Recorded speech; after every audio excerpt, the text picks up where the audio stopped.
2025 সালের নতুন বছরের নবম শ্রেণীর ছাত্রছাত্রী বন্ধুরা, আশা করি তোমার সবাই ভালো আছো। আজ আমরা যে বিষয়টি নিয়ে আলোচনা করব, নবম শ্রেণীর সেকেন্ড সামেটিভ অর্থাৎ দ্বিতীয় পর্যায়ক্রমিক মূল্যায়নের বাংলার কোশ্চেন পেপার নিয়ে। দেখো সরাসরি স্ক্রিনে তোমরা নবম শ্রেণীর সেকেন্ড সামেটিভ অর্থাৎ দ্বিতীয় পর্যায়ক্রমিক মূল্যায়নের বাংলার কোশ্চেনটা দেখতে পাচ্ছ। ফুল মার্কস তোমাদের রয়েছে 40, সময় তোমাদের রয়েছে 1 ঘন্টা 20 মিনিট। একে থেকে রয়েছে সঠিক উত্তরটি বেছে নিয়ে লেখো যে কোনো 9টি প্রতিটি প্রশ্নের মান 1 করে 1 × 9 = 9। রাধারানীর সঙ্গে প্রতীকটি মালার দাম নির্ধারণ করেছিল 4 পয়সা। বাংলায় যে বিদেশি ভাষাটি কম ঢুকেছে তা হলো ফার্সি। আবহমান কথাটির অর্থ হচ্ছে চিরন্তন। কামরাঙা লাল মেঘ যেন মৃত মনিয়ার মতো ড্যাশড হয়ে ডুবেছে গঙ্গা সাগরে। আর রাধারানী হ্রদ দেখতে গিয়েছিল, উত্তর হবে মাহেশে। তুমি ঠিক সেই রূপ নারী যাকে আজ প্রয়োজন। মিসেস বুল সম্পূর্ণ নাম হচ্ছে সারা বুল। কাকে মৃত মনিয়ার মতো মনে হয়েছে? কামরাঙা লাল মেঘ। আর্গাস কোথাকার জাদুঘর ছিলেন? চিলির। ধাতু হলো ক্রিয়ার মূল অবিভাজ্য অংশ।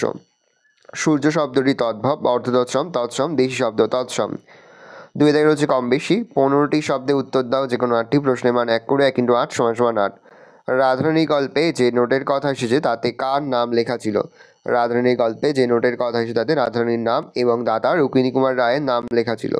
বাংলার নীল সন্ধ্যাকে কে কবি কিসের সঙ্গে তুলনা করেছেন? কেশবতী কন্যার সঙ্গে। একজন প্রকৃত সিংহীর প্রয়োজন। প্রকৃত সিংহী কাকে বলা হয়েছে? মিস মার্গারেট এলিজাবেথ নোবেলকে বিবেকানন্দ প্রকৃত সিংহী বলেছেন। ব্যথিত গন্ধে ক্লান্ত নীরবতা কার ব্যথিত গন্ধের কথা বলা হয়েছে? ব্যথিত গন্ধে ক্লান্ত নীরবতা গাছ থেকে খসে পড়া বট ফলের ব্যথিত গন্ধের কথা বলা হয়েছে। নেভে না তার যন্ত্রণা কিসের যন্ত্রণার কথা বলা হয়েছে? নেভে না তার যন্ত্রণা এখানে প্রকৃতি থেকে বিচ্ছিন্নতার যন্ত্রণার কথা বলা হয়েছে। ভগিনী নিবেদিতার প্রকৃত নাম কি? Margaret Elizabeth Nobel. আমরাও ভিখারি হইয়াছি উক্তিটি কার? আমরাও ভিখারি হইয়াছি উক্তিটি হচ্ছে রাধারানীর মায়ের। পাখি পাড়ানোর যন্ত্রটির নাম কি? উত্তর অর্নিথন। কৃৎ প্রত্যয় কাকে বলে? কৃৎ প্রত্যয়ের অপর নাম কি? ধাতুর শেষে যে প্রত্যয় যুক্ত হয়ে নতুন শব্দ সৃষ্টি করে তাকে কৃৎ প্রত্যয় বলে। কৃৎ প্রত্যয়ের অপর নাম হচ্ছে ক্রিয়া প্রত্যয়। তদ্ভব শব্দ কাকে বলে? উদাহরণ দাও। যেসব সংস্কৃত শব্দ নির্দিষ্ট নিয়মে ধারাবাহিক ধ্বনি পরিবর্তনের মধ্য দিয়ে প্রাকৃত ভাষার স্তর অতিক্রম করে বাংলায় গৃহীত হচ্ছে সেই সব শব্দকে তদ্ভব শব্দ বলে। 3 থেকে রয়েছে কম বেশি 60টি শব্দে উত্তর দাও যে কোনো একটি প্রশ্নের মান 3। সংস্কৃত ভাষা আত্মনির্ভরশীল কেন? সংস্কৃত ভাষা সম্পর্কে এই কথা বলা হয়েছে। সৈয়দ মুস্তাফা আলী সংস্কৃত ভাষাকে আত্মনির্ভরশীল ভাষা বলেছেন। তার মতে কোনো নতুন চিন্তা অনুভূতির প্রকাশের জন্য নতুন শব্দের প্রয়োজন হলে সংস্কৃত ভাষা তা অন্য ভাষা থেকে ধার করার কথা কখনোই ভাবেন না। পরিবর্তে নিজের শব্দভাণ্ডারে এমন কোনো ধাতু বা শব্দ খোঁজ করে যার সামান্য অদল বদল করে কিংবা পুরনো ধাতু দিয়েই নতুন শব্দটি তৈরি করা যেতে পারে। এই কারণে সংস্কৃতকে একটি স্বয়ংসম্পূর্ণ এবং আত্মনির্ভরশীল ভাষা বলা হয়েছে। হারায় না তার জীবন থেকে কুন্দফুলের হাসি। কুন্দফুলের হাসি বলতে কি বোঝানো হয়েছে? তা হারায় না কেন? নীরেন্দ্রনাথ চক্রবর্তীর আবহমান কবিতায় কবি গ্রাম বাংলার সহজ সরল জীবনধারার কথা তুলে ধরেছেন। প্রকৃতিলালিত এই জীবনধারা গ্রামের একমাত্র চিরকাল ধরে বজায় রয়েছে। সেখানে দুঃখ যন্ত্রণা থাকলেও প্রকৃতির স্নিগ্ধতা কোনোভাবেই বিঘ্ন হয় না। জীবনের সহজ প্রবাহ এবং প্রকৃতির সৌন্দর্যের এই চিরকালীনতাকে বোঝাতে হারায় না তার বাগান থেকে কুন্দফুলের হাসি কথাটি ব্যবহার করা হয়েছে। 4 থেকে রয়েছে কম বেশি 60টি শব্দে উত্তর যে কোনো একটি প্রশ্নের মান 3। নোটখানি তাহারা ভাঙাইল না তুলিয়া রাখিল। কোন নোট? তারা কারা? নোটটা ভাঙায়নি কেন? রাধারানী গল্পাংশে রাধারানী আর তার মা পথিকের ফেলে দেওয়া নোটটি ভাঙালো না। নোটটি না ভাঙানোর কারণ? রাধারানী এবং তার মা পথিক রুক্মিণী কুমার রায়ের ফেলে দেওয়া নোটটি ভাঙায়নি তার কারণ এর আগে মালার দাম হিসাবে তিনি যে টাকা দিয়েছিলেন তাতেই তাদের প্রয়োজন মিটে গিয়েছিল। নোটটি তাদের প্রয়োজন ছিল না, বরং নোটটি নিলে তাদের অসততায় প্রতিষ্ঠিত হতো, তাই তারা নোটটি তুলে রাখল। কেননা তারা দরিদ্র হলেও লোভী নয়। কেশবতী কন্যা যেন এসেছে আকাশে। কেশবতী কন্যা বলতে কবি কাকে বুঝিয়েছেন? কাকে কেশবতী কন্যা বলা হয়েছে? কারণ কি? বাংলার নীল সন্ধ্যাকে কবি কেশবতী কন্যার সঙ্গে তুলনা করেছেন। আকাশে 7টি তারা কবিতায় জীবনানন্দ তার একান্ত নিজস্ব ভঙ্গিতে পল্লী বাংলার সন্ধ্যাকে বর্ণনা করেছেন। সূর্য ডুবে গেলে যখন দিনের আলো ফিকে হয়ে আসে কবির মনে হয় যেন এক কেশবতী কন্যা এসেছে সন্ধ্যার আকাশে। তার ছড়িয়ে পড়া কালো চুল ঘনিয়ে আসে রাতের অন্ধকার। কবির চোখে এইভাবেই কাব্যিক রূপে ধরা দেয় পল্লী বাংলার সন্ধ্যা। 5 থেকে রয়েছে কম বেশি 60টি শব্দে প্রশ্নের উত্তর দাও যে কোনো একটি প্রশ্নের মান 3। ওই পাখি আমার চাই, বক্তাকে কোন প্রসঙ্গে তার উক্তি। সত্যজিৎ রায় রচিত প্রফেসর শঙ্কুর ডায়েরি গল্পের অন্তর্গত কর্ভাস অংশের আলোচ্য উক্তিটির বক্তা হলেন চিলিয়ার জাদুকর আর্গাস। আর্গাস পাখি নিয়ে ম্যাজিক দেখাতেন। তিনি খবরের কাগজে কর্ভাসের সংবাদ পড়ে মুগ্ধ হয়েছিলেন। তাই তিনি হোটেলে প্রফেসর শঙ্কুর সঙ্গে দেখা করতে এসেছিলেন, কিন্তু রাত হয়ে যাওয়ায় ভদ্রতাবশত শঙ্কু তাকে ঘরে ডেকে পাঠান। কর্ভাস বিরক্ত হয়ে খাঁচা থেকে বেরিয়ে ঠোঁট দিয়ে আলো নিভিয়ে আবার খাঁচায় ঢুকে ঠোঁট দিয়ে খাঁচার দরজা বন্ধ করে দেয়। আর্গাস সামান্য পাখির এই কাণ্ড দেখে অবাক হয়ে যায়। তাই তিনি যে কোনো প্রকারে কর্ভাসকে পাওয়ার ইচ্ছার কথা জানিয়ে প্রশ্নদিত উক্তিটি করেছেন। আর্গাস কিছুক্ষণের মধ্যে বুঝতে পারেন যে শঙ্কু আর কর্ভাস কেউ তার প্রস্তাবে রাজি নন। তখন তিনি শঙ্কুকে লোভ দেখিয়ে কর্ভাসকে নিতে চান, কিন্তু তাতে কোনো রকম ইচ্ছা প্রকাশ করেনি। তাই তার প্রচেষ্টা ব্যর্থ হয়। তিনি পরের দিন দুপুরে অনুপস্থিতির সুযোগে রুম বয়দের সুযোগ নিয়ে কর্ভাসকে চুরি করেছিলেন। অর্নিথন যন্ত্রের প্রয়োজন ফুরিয়ে গেছে। অর্নিথন যন্ত্রের প্রয়োজন হয়েছিল কেন? পাখিদের বুদ্ধি বেশ আশ্চর্যজনক। কিছু পরিচয় পেয়ে প্রফেসর শঙ্কু মনে হয়েছিল এমন একটা যন্ত্র তৈরি করার কথা বা তৈরির কথা যা দিয়ে পাখির সহজাত বুদ্ধির বাইরে তাকে নতুন জিনিস শেখানো যাবে, কিংবা মানুষের জ্ঞান বুদ্ধি তার মধ্যে সঞ্চার করা যাবে। এই লক্ষ্যে তিনি একটি পাখি পড়ানোর যন্ত্র নির্মাণে উদ্যোগী হন। অত্যন্ত সহজভাবে এই যন্ত্র নির্মাণ হয়। তার দুটি অংশের একটা হবে খাঁচার মতো, যার মধ্যে পাখি থাকবে, আর তার সঙ্গে দ্বিতীয় অংশের বৈদ্যুতিক যোগ থাকবে। দ্বিতীয় অংশ থেকে জ্ঞান ও বুদ্ধি চালিত হবে পাখির মস্তিষ্কে। 6 দাগের হচ্ছে কম বেশি 150 শব্দে একটি প্রশ্নের মান 5। রাধারানীর বিবাহ দিতে পারিল না। রাধারানীর পরিচয় দাও, কে কেন বিবাহ দিতে পারিল না? বঙ্কিমচন্দ্র চট্টোপাধ্যায়ের রাধারানীর রচনাংশে রাধারানী ছিল একটি মেয়ে যার বয়স 11 বছরও পূর্ণ হয়নি। বড়লোকের মেয়ে হলেও তাদের অবস্থা ভালো ছিল না। সর্বোপরি রাধারানীর বাবাও বেঁচে ছিল। বিবাহ না দিতে পারার কারণ, রাধারানীর মা রাধারানী বিয়ে দিতে পারেনি। এই কালের অবস্থাপন্ন হলেও রাধারানীর পরিবার ক্রমশ নিঃস্ব হয়ে পড়েছিল। একজন জ্ঞাতির সঙ্গে সম্পত্তির অধিকার নিয়ে রাধারানীর মার মোকদ্দমা হয় এবং হাইকোর্টে তিনি হেরে যান। তার ফলে তাদের বাস্তুভিটে থেকে উচ্ছেদ করা হয় এবং 10 লক্ষ টাকার সম্পত্তি বেহাত হয়ে যায়। নগদ যেটুকু ছিল সেটুকু খরচ ও ওয়াসিলাত অর্থাৎ ক্ষতিপূরণ দিতে চলে যায়। রাধারানীর মা অলংকার ইত্যাদি বিক্রি করে প্রভৃতি, কিন্তু সর্বস্ব হারিয়ে তাদের খাবার জোগাড়ের অবস্থাও থাকে না। রাধারানীর বিধুমামা একটি কুটিরে আশ্রয় নিয়ে শারীরিক পরিশ্রমের দ্বারা দিন কাটাতে থাকে, কিন্তু এই তীব্র দারিদ্র্যের কারণে রাধারানীর মা রাধারানীর বিয়ে দিতে পারেন না। তুমি ঘরে আসিয়া দাঁড়াও, আমরা আলো জ্বালিয়া দেখি টাকা কি পয়সা।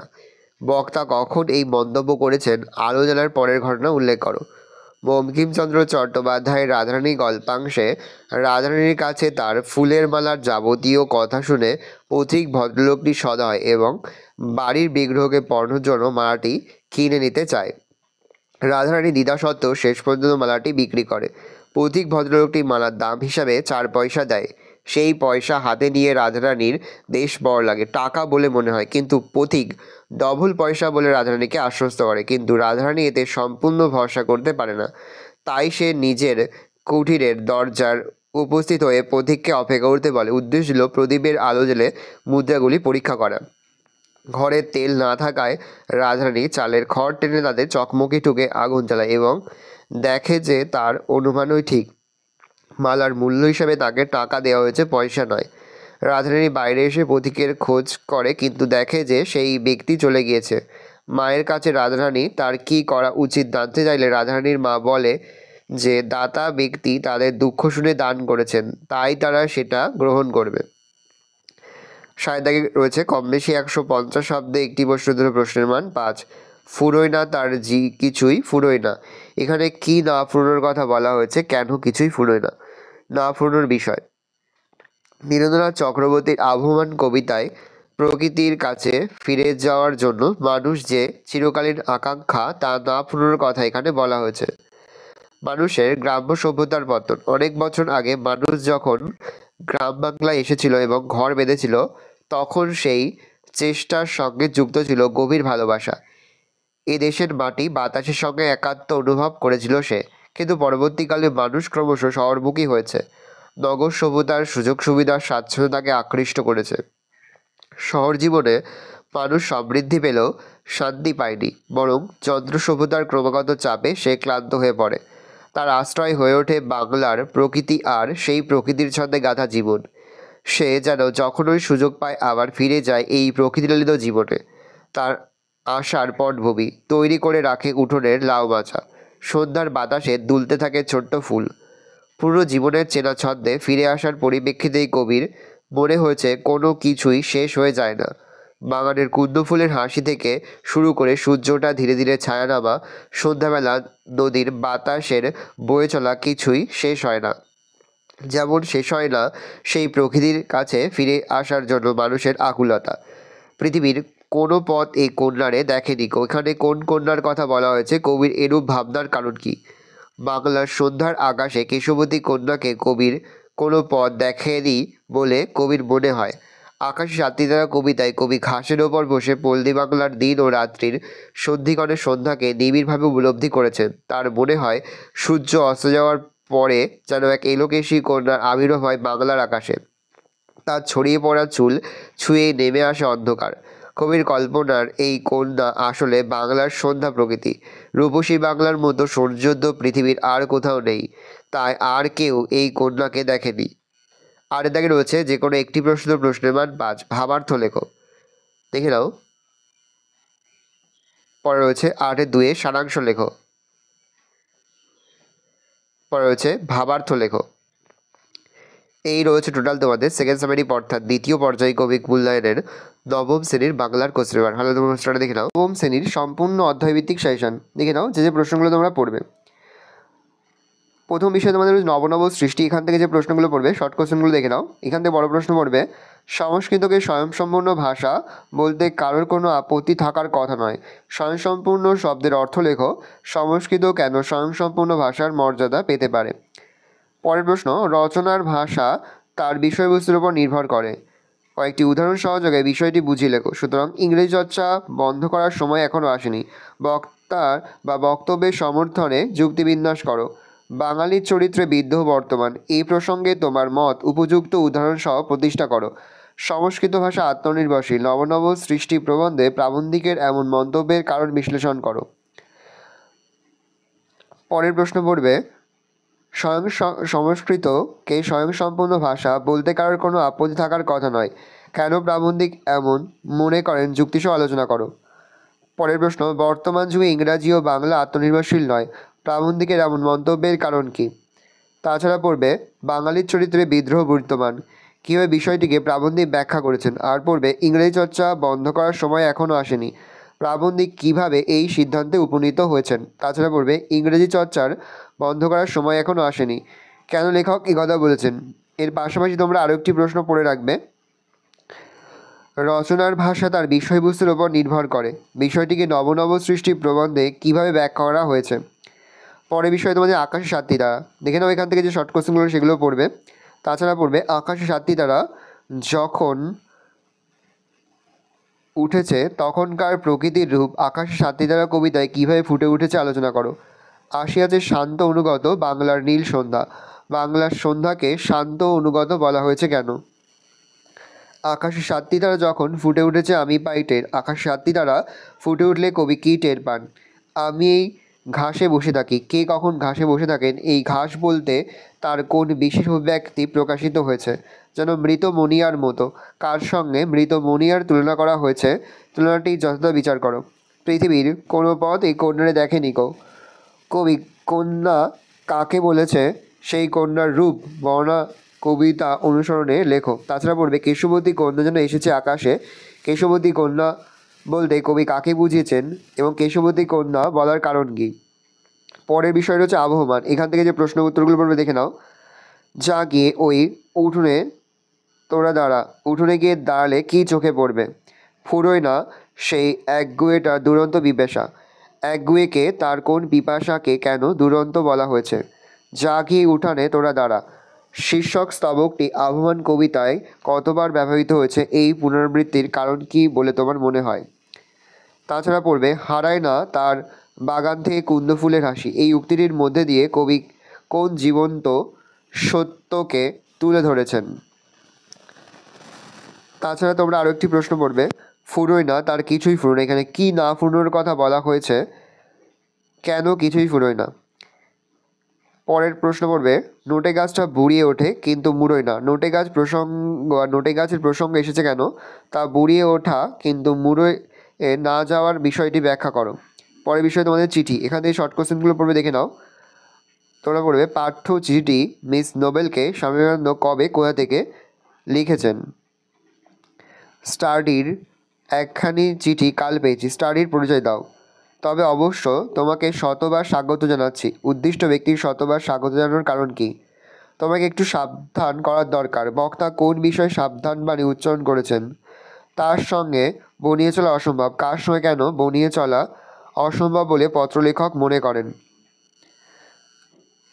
তাছাড়া পড়বে, নারীকুলের রত্নবিশেষ কার সম্পর্কে লেখক এই মন্তব্য, তার চরিত্র সম্পর্কে লেখক কী কী জানিয়েছেন?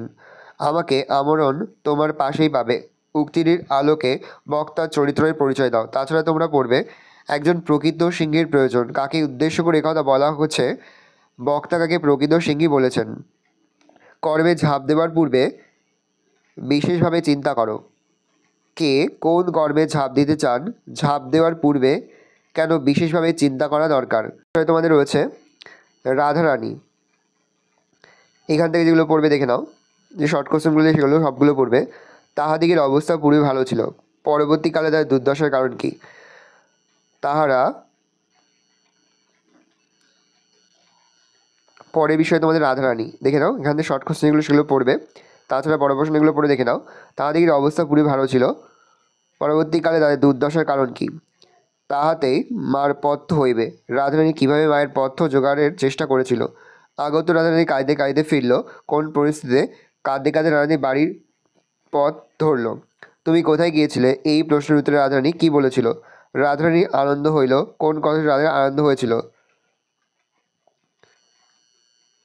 রাধারানী এতক্ষণ উচ্চ স্বরে ডাকিয়া কাঁদে নাই, এখনে উচ্চ স্বরে কাঁদিল। সে কেন কাঁদছিল? এই প্রসঙ্গে তোমার মত লেখো। বনফুলের মালা নিয়ে রাধারানী রথের মেলার উদ্দেশ্যে বেরোবার পর কী কী ঘটনা ঘটেছিল তা নিজের ভাষায় লেখো। পরের প্রশ্ন, ঘরে গিয়া প্রদীপ জেলে যদি দেখি পয়সা নয় তখন ফিরাইয়া দিব। কে বলেছিল? এই উক্তি থেকে তার চরিত্রের কোন দিকটি প্রকাশিত? তারা দরিদ্র কিন্তু লোভী নয়। এই উক্তির কারণ বুঝিয়ে দাও। তাছাড়া তোমরা আরও দুটো প্রশ্ন পড়বে, কিন্তু আর আহারের সংস্থান রইল না, এই সংস্থান না থাকার কারণ আলোচনা করো। তাছাড়া পড়বে, নোটটি তাহারা ভাঙাইল না, তুলিয়া রাখিল। তারা দরিদ্র কিন্তু লোভী নয়। তাৎপর্যটি বা মন্তব্যটির তাৎপর্য বিশ্লেষণ করো। যে প্রশ্ন একটু আগে বললাম। রাধারানীর বিবাহ দিতে পারিল না, রাধারানীর পরিচয় দাও। কে কেন বিবাহ দিতে পারেনি? পরের বিষয়ে তোমাদের হচ্ছে করভাস। এখান থেকে যে প্রশ্নগুলো পড়ে দেখে নাও। প্রফেসর শঙ্কুর পক্ষীবিজ্ঞানী বন্ধুর নাম কি? করভাস। শঙ্কুর অর্নিথন যন্ত্রের সাহায্যে কী কী শিখেছিল? শঙ্কু তাদের সঙ্গে সান্তিয়াগো শহরটা দেখতে বেরিয়েছিল। কাদের সঙ্গে? শঙ্কু কাদের সঙ্গে সান্তিয়াগো শহরটা দেখতে বেরিয়েছিল? কালকে তো একটা ব্যাপারে রীতিমতো হকচকিয়ে গেছি। কেন বক্তা হকচকিয়ে গেছেন? একজন জাদুকরের পক্ষে নামটা বেশ মানানসই, এ কথা বলার কারণ কি? কিন্তু কি অসামান্যতার বুদ্ধি, সেই বুদ্ধির প্রমাণ গল্পে কিভাবে পাওয়া যায়? অর্নিথন যন্ত্রের প্রয়োজন পড়িয়েছে। বক্তা কখন এই সিদ্ধান্তে উপনীত হলেন? তাছাড়া তোমরা পড়বে, ওই পাখি আমার চাই। বক্তা কে কোন প্রসঙ্গে এই উক্তি? আমার অর্নিথন যন্ত্রের তৈরি কাজ আজ শেষ হলো। যন্ত্রটির পরিচয় দাও। এই যন্ত্রটির ব্যবহার কিভাবে শুরু হলো? অথবা প্রশ্ন ঘুরিয়ে আসতে পারে, অর্নিথন যন্ত্র কি, এর ব্যবহার সম্পর্কে আলোচনা করো। তাছাড়া তোমরা পড়বে, অন্য প্রাণীর তুলনায় পাখির ক্ষমতা আরও বেশি, আরও বিস্ময়কর। করভাস গল্প অবলম্বনে কথাটির তাৎপর্য বিশ্লেষণ করো। তাছাড়া তোমরা পড়বে, খাঁচা সমেত উধাও করভাস কীভাবে উধাও হয়ে গিয়েছিল? শয়তান পাখি কিন্তু অসামান্যতার বুদ্ধি, এটি কার উক্তি? কোন প্রসঙ্গে? কার কোন অসামান্য বুদ্ধির কথা এখানে বলা হয়েছে? ভালো করে দেখে নাও। এই রয়েছে টোটাল তোমাদের নবম শ্রেণীর বাংলার সম্পূর্ণ অধ্যায়ভিত্তিক সেশন। আশা করি ভিডিওটা ভালো লেগেছে। ভিডিওটা ভালো লাগলে ভিডিওটা লাইক করে দিলে, আমার চ্যানেল নতুন হওয়া লাইক সাবস্ক্রাইব প্রেস করে পাশে বেল আইকন প্রেস করে, যেমন নতুন কোনো ভিডিও আপলোড করি সবার ফার্স্ট নোটিফিকেশন তোমরা পেয়ে যাও। আর এই ভিডিওটি তোমার বন্ধু বান্ধবী আত্মীয় স্বজন সবার মধ্যে কিন্তু অনেক শেয়ার করে, যেটা বছর নবম শ্রেণীতে পড়ছে।